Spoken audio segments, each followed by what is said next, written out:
છે ને છે. જ્યાં પણ તમારું નામ પડ્યું ને ત્યાં એ મારો વાળો છે. તો આત્માનું સ્વરૂપ જ છે, બીજું કોઈ નથી. બસ એ સ્વરૂપ આત્માને ઓળખી ગયો તો તમારું સ્વરૂપ ભાવ નજીક જ એ જ તમારે. પણ એને સમજવું કઈ, તો એના માટે સંતોએ આપણને લક્ષ્યમાં આપ્યું છે, લક્ષ્ય. અને એ લક્ષ્ય તો કીધું છે, બધી રીતે સમજાવે છે. એમ કીધું છે કે પ્રકાશ રૂપે છે પરમાત્મા. કેવા રૂપે? પ્રકાશ રૂપે. પ્રકાશ રૂપે છે પરમાત્મા. એને ધર્યા છે જુજવા કીડી બહેનો, હાથી બહેનો, ઘોડે બહેનો ને વૃક્ષે બહેનો, કબૂતરે બહેનો, બધા. પણ એને ચાર વિહંગ, એને ચાર વિહંગ. એ ઉપર જશે, નીચે નહીં આવે.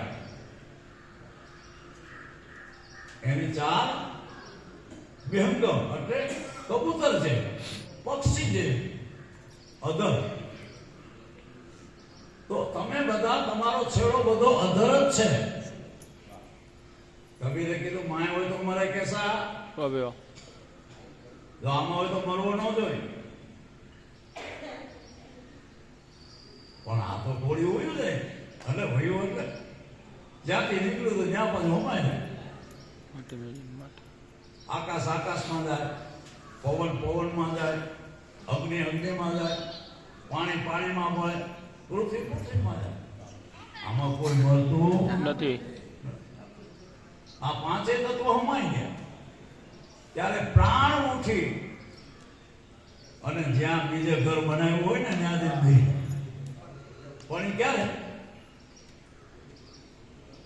આ સતનામ હોય તો, સતનામની ઓળખાણ હોય તો,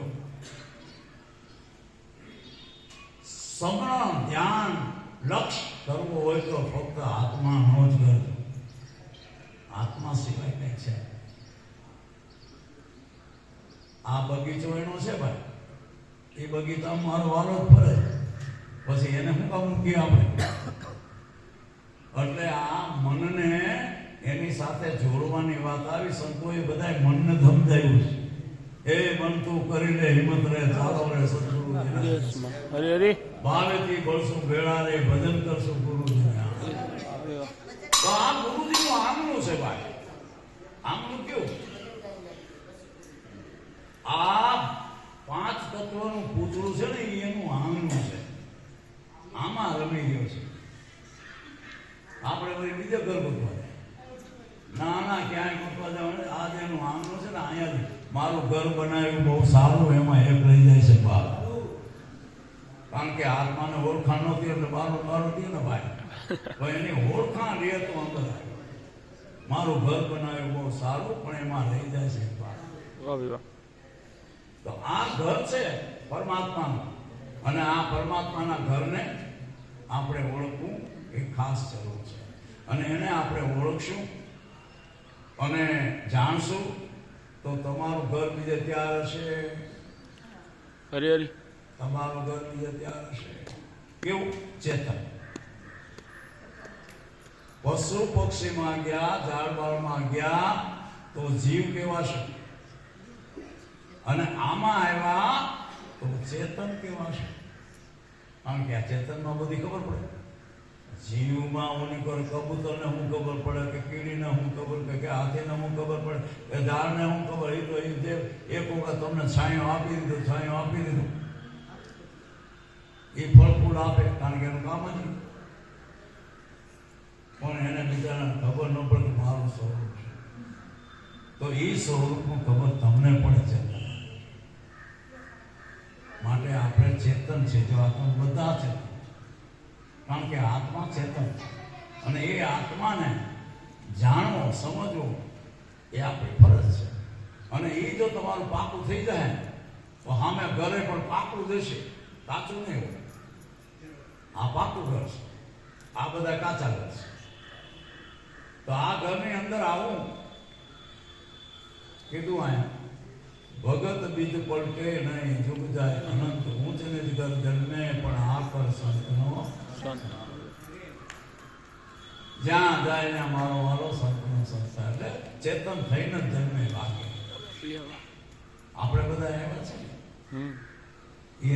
એની કૃપા છે. તમે કંઈક કર્યું છે માટે તમે આમ આવ્યા, નહીં તો ન આવી શક્યા આમ. પણ તમારા પૂર્વના સંસ્કાર કર્મ બધા સારા છે કે જેથી કરીને આપણે માનવ દેહ મળ્યો છે. અને એ માનવ દેહ જ મહાન છે જગતની અંદર. માનવ દેહથી જ ભગવાન બનાય, સંત બનાય, દીકરો બનાય, બાપ બનાય, બધું બનાય આમાંથી. પણ બાપે ભલેર્યા, દીકરાએ ભલેર્યા, માએ ભલેર્યા, બેને ભલેર્યા, પણ આત્માને ભૂલશો. કારણ કે એનું કોઈ બાપે નથી, માએ નથી, દીકરોય નથી.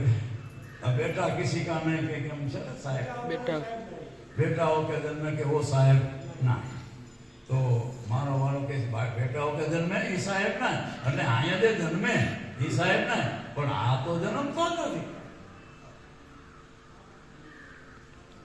જો ઈ વાત આવી પાછી, જન્મ તો નથી તો કેવી રીતે? જ્યારે રજ અને ગુણ, આ એનો આંકડો છે, ધ્યાન રાખો. રજ અને ગુણ.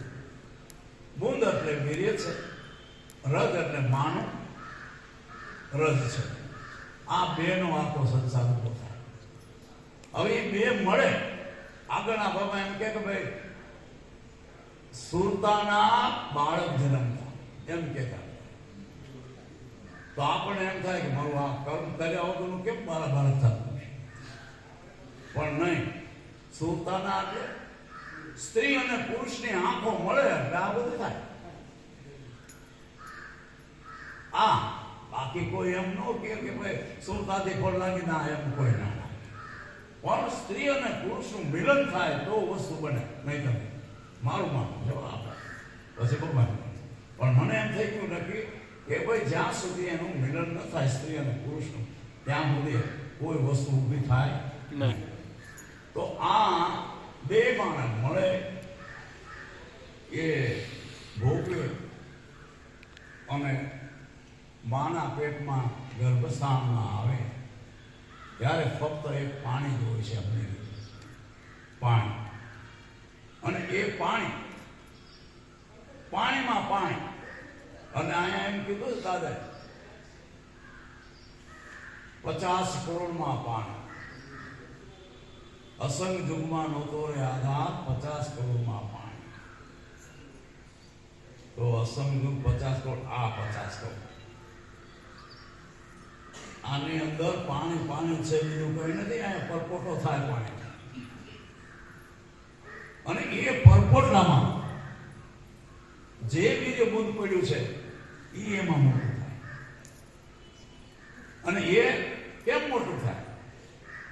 કે જ્યારે માની સુરતા એટલી બધી તેજ હોય છે, જો ત્યાં લક્ષ જો કેટલી બધી સુરતા કામ કરે કે માં જેના ઉપર નજર નાખે, જેના ઉપર ધ્યાન આપે એવું રૂપને ગણાય, એવું રૂપ જ ગણાય. જો બાપો કાળો હોય તો કાળો હોય, એના ઉપર ધ્યાન આપે.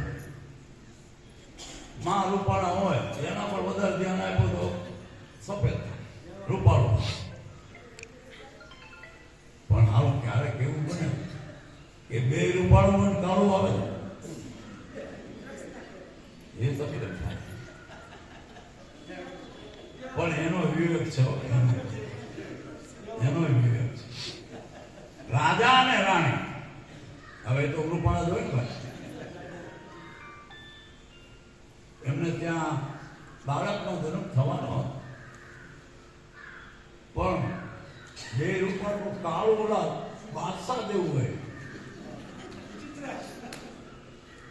બે વિચાર કરે મારું આમ કેમ થયું? રાજા વિચાર કરવા માંડ્યું કે આ શું થયું? રાણી કે મારું આ કેમ થયું? આમ ગુરુજી આવ્યા રાજ દરબારમાં, તો રાજ દરબારના ગુરુ હોય ને, આવ્યા પછી અમને કઈ સમજાતું નથી. કઈ રાણીમાં ભૂલ થઈ છે.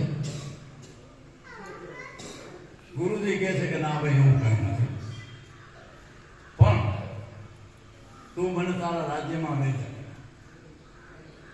તો રાજ્યમાં ઘેર બધા રૂમ બતાવ્યા, તો એના જ રૂમમાં બાદશાહનો મિત્ર તેનું ફોટો. તો હવે રાણી આવે એટલે ફોટોનું કેવું ધ્યાનમાં આવે, તો એ કલર બદલી ગયો. ગુરુજી સમજી ગયા બાજુ આ તારો મિત્ર છે, એનો માંગ બાકી કાંઈ નથી, રાણી સુધર છે. એટલે કોઈ આવો વેમ રાખવો નહીં, સમજી લેજો.